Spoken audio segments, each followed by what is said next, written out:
नमस्कार बच्चों, जैसा कि आप लोग देख रहे हैं कि एक बहुत ही गंभीर मामले पे हम लोग आज चर्चा करने वाले हैं। और कई बच्चों ने फ़ोन करके या फिर मैसेज करके मुझे इस बार मामले में जानकारी देने के लिए बोला।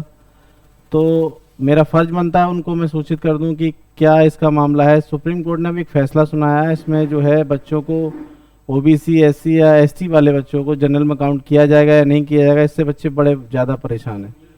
उन्हें नहीं समझ में आ रहा कि क्या किया है इसके लिए, और वो मुझे फ़ोन कॉल्स कर रहे थे, कोई बच्चे मैसेज कर रहे थे। तो मैंने कहा कि इनको वीडियो बना के इस बारे में बता दिया जाए। तो देखिए, यहाँ पे अगर मैं बात करता हूँ तो इसमें क्या जो मामला पूरा फंसा है कि ओबीसी के जो बच्चे हैं और जनरल ईडब्ल्यूएस के हैं और आपके पास एससी या एसटी के बच्चे हैं, वो जनरल में काउंट होंगे या नहीं होंगे। सुप्रीम कोर्ट का उसमें एक जो है फैसला आया, वो फैसला क्या आया उसके बारे में जरा हम जानकारी ले लेते हैं। अगर हम आगे देखते हैं तो हमारे पास जो है ये समझ में आता है, अगर कोई बच्चा अभ्यर्थी है जो जनरल से ज्यादा नंबर लेके आया, ओबीसी का हो सकता है, वो एससी का हो सकता है, एसटी का हो सकता है, जो बच्चा जो है जनरल कट ऑफ से ज्यादा नंबर लेके आया, तो क्या उसकी अपनी कैटेगरी की सीट के बजाय उसे जनरल कैटेगरी में काउंट होगा या नहीं होगा। दरअसल सुप्रीम कोर्ट ने ये फैसला सुनाया कि अगर कोई बच्चा किसी भी तरीके से अपने आरक्षण का प्रयोग करता है, किसी भी तरीके से अपने आरक्षण का प्रयोग करता है, तो उसे किसी भी तरीके से जो है आरक्षण जनरल में काउंट नहीं किया जाएगा, आरक्षित सीट पे ही काउंट किया जाएगा। अब जैसे ये मामला उठा कब था, तो हमने कहा एसएससी जीडी का एक एग्जाम हुआ था 2016 का। कब का हुआ था? 2016 का। उसमें लगभग अगर बात करें तो 62,000 सीटें थी, 62,000 सीटों पे वैकेंसी आई थी। और इसका मामला उठा था, इसमें जो है कट ऑफ जो है ओबीसी का ज्यादा चला गया था और जनरल का कट ऑफ कम गया था। जैसे यहाँ हम बात कर लेते हैं, जैसे हमारे पास मान लेते हैं कि ओबीसी का 70 गया और 65 चला गया जनरल का। 70 जो है नंबर चला गया किसका, ये चला गया आपके पास ओबीसी का। और जो जनरल का था वो कट ऑफ चला गया आपके पास कितना, 65। अब एक बच्चा जो ओबीसी का है उसके 68 नंबर आए। कितने नंबर आए? 68। अब 68 वाला नंबर का जो बच्चा है वो किसी भी तरीके से ओबीसी की जो सीट है उस पर अपना जो है एप्लीकेबल नहीं है, उस पर वो बिल्कुल भी नहीं ले सकता क्या सीट। लेकिन अगर उसको देखा जाए कि अगर जनरल की कैटेगरी में आ जाता है तो उसे 65 नंबर पे सिलेक्शन हो जाता है, यानी कि 68 नंबर वाला बच्चा 65 नंबर लाके उसे क्या हो जाता है, क्वालिफाई हो जाएगा वो।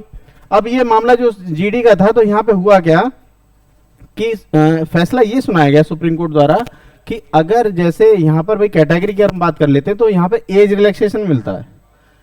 अगर एज हमारे पास जो है आप बता सकते हैं 18 से 23 है, मान लीजिए 18 से 23 आपकी एज है, ये जनरल की है। तो अगर कोई बच्चा 18 से 23 साल के हिसाब से है, अब उसने 24 साल की उम्र में फॉर्म डाला और उसके 68 नंबर आए हैं। अब 24 साल का मतलब ये समझ लीजिए कि वो अपनी कैटेगरी में क्या ले रहा है, रिजर्वेशन ले रहा है। भाई कोई जनरल का बच्चा है वो 23 साल की उम्र तक ही फॉर्म डाल सकता है, तो जनरल में काउंट होने के लिए उसे 23 साल की उम्र तक चाहिए। अब 24 साल की उम्र का अगर कोई बच्चा है तो ओबीसी का आरक्षण वो पहले ही ले चुका है ना एज का, अब वो ले चुका है तो उसको हम ओबीसी में ही काउंट करेंगे, जनरल में काउंट नहीं करेंगे। तो ये फैसला यहाँ पर सुप्रीम कोर्ट ने सुनाया है कि अगर कोई बच्चा पहले कोई रिजर्वेशन ले चुका है या अपनी कैटेगरी का फायदा उठा चुका है तो उससे जनरल में काउंट नहीं किया जाएगा। तो इसमें बच्चों को बहुत कंफ्यूजन थी कि आगे हम क्या करेंगे, कि हमें जो है किस तरीके से जो है अब आगे जब भी कोई वैकेंसी आएगी उस वैकेंसी में हमें ओबीसी का आरक्षण मिलेगा या नहीं मिलेगा। अगर कट ऑफ कहीं ओबीसी की ज्यादा चलेगी तो हम जनरल में काउंट होंगे या नहीं होंगे। या कोई ऐसा बच्चा है जो जनरल से ज्यादा कट ऑफ लेके आया है तो क्या वो जनरल में काउंट होगा या नहीं होगा। तो आपको बता दें, इसमें कोई परेशान होने वाली बात नहीं है। जो भी बच्चे जनरल कैटेगरी में हैं, ओबीसी के आ रहे हैं, जनरल कैटेगरी का मतलब है कि 18 से 23 साल की उम्र के लिए फॉर्म डालने, अगर वो 22 साल का लगा है, ओबीसी का है, चाहे वो एससी का है, चाहे वो एसटी का है, और कट ऑफ जा रही है मान लीजिए 70 और उसके 72 नंबर है, ये जनरल की कट ऑफ हम मान लेते हैं कितनी जा रही है 70, और ओबीसी वाले बच्चे की जो है कट ऑफ गई है कितनी, मतलब नंबर कितने हैं 72, तो पूरी तरीके से वो जनरल में काउंट हो जाएगा। कब तक हो जाएगा? जब तक कि वो अपनी एज रिलैक्सेशन नहीं ले रहा। अगर वो 22 साल का है और वो 72 नंबर ला रहा है, लेकिन वो 70 नंबर वाली जनरल में काउंट हो जाएगा। इसमें आप घबराने की कोई आवश्यकता नहीं है। जितने बच्चे पूछ रहे थे उनको मैं बता देता हूं, तो इसमें कोई घबराने की बात नहीं है।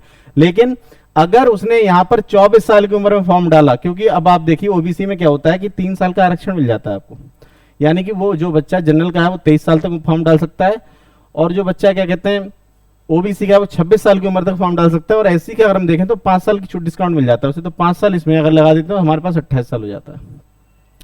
तो लगभग आप ये समझ के चलिए कि 28 साल का अगर कोई लड़का है और फिर वो कहता हूँ जनरल में काउंट कीजिए, तो ये कहीं ना कहीं उन बच्चों के साथ विश्वासघात हो रहा है जो जनरल के हैं। तो ऐसा होना यहाँ पर पॉसिबल नहीं है। जो बच्चा एज रिलैक्सेशन ले रहा है तो उसके लिए जनरल में काउंट नहीं किया जा सकता, ये पहले सुन लीजिएगा।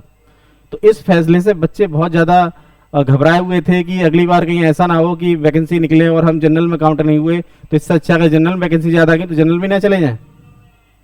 तो आप समझ जाइए कि अगर आप एज रिलैक्सेशन ले रहे हैं तो आपको उसके भाई आपका पहले ही फॉर्म जनरल में पड़ेगा ही नहीं। जब आप फॉर्म डालने बैठे थे तो आपका जनरल में फॉर्म पड़ेगा ही नहीं, आप 24 साल के हो चुके हैं, तो आपको ओबीसी के ही कट ऑफ पे जाना पड़ेगा, ये ध्यान रखिएगा आप। लेकिन अगर आप एज के मामले में जनरल में फंस रहे हैं तो आप कट ऑफ के मामले में जनरल में फंस जाएंगे, कोई दिक्कत वाली बात नहीं है। तो मेरे हिसाब से आपको बात समझ में आ गई होगी, पूरा मामला समझ में आ गया होगा। अब जितने भी हैं अपने मित्र उनके पास शेयर कर दीजिएगा जिससे वो भी जान पाए ये चीज़ें क्या हैं। और इस तरीके की वीडियो के लिए हमारे चैनल को शेयर और सब्सक्राइब जरूर कीजिएगा। धन्यवाद, मिलते एक नई वीडियो के साथ। नमस्कार।